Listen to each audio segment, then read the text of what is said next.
Hi there, guys. Ken here, your Thrifty apprentice, and we have a watercolor card creation Sunday video today. I have a Master's Touch watercolor card, which I picked up in a pack of 10 with envelopes. And of course, Master's Touch is predominantly 50% off most of the time, so they were really, really cheap. I just want to test the cards out. So I decided I'd do a little something to send to my mommy. Hi, mommy, making you something. So I wanted to work on rocks a little bit more.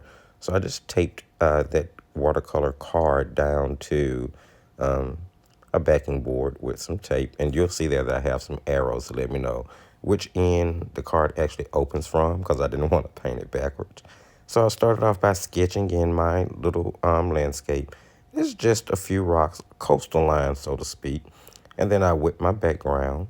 I am using Master's Touch 24 half pan watercolor paints as well. Because typically when you use brand with brand, because they're made to go with each other, supposedly, you get better results. So I started off with a little cerulean and ultramarine in the sky. And then I just used a napkin to damp out some clouds there. Then we're going to move down to the water, which I'm going to use the exact same colors. But after I wet the area where my water is going to go, I'm going to switch to a flat brush. And I'll be using that same cerulean and ultramarine to get the hues that I need inside my water. And I'm using that flat brush simply for directional painting. I wanted to make sure that I kept the paint flowing in the same direction for the water part. That way it would actually look like water. After that, guys, you're going to see me mix up a couple of different colors. And what I'm doing here is mixing up colors in order to start to layer my rocks with.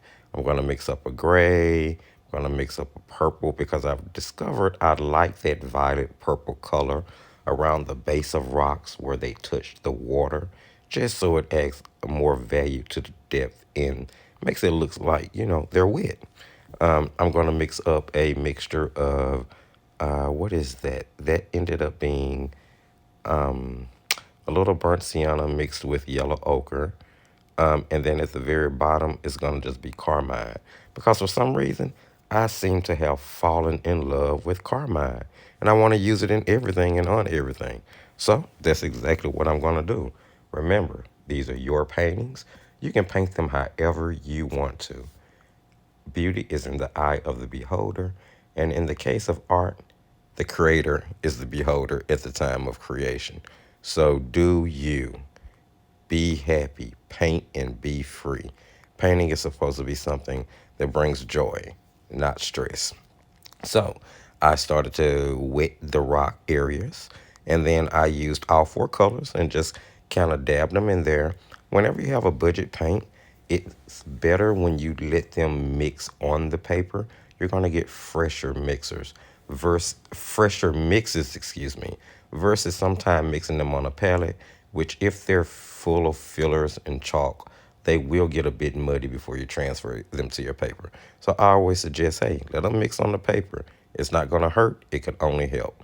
And as I let them mix on the paper, I grabbed a credit card scraper just to move that paint around here and there and give the rocks a little bit more realism and a little rocky texture and effect. After I let that dry, I grabbed a flat brush. This is the same flat brush that I used to paint the water with. And now I'm just going to go back into those rocks and base in a little bit more color because they were a bit light in my opinion. And I'm really just using that mixture that I made from the yellow ochre as well as the darker gray tone to just base on more paint so that I can get better saturation with those rocks. After that, I'm going to move into taking that darker mixture, which is ultramarine blue and burnt sienna. And I'm using a very fine lining brush here.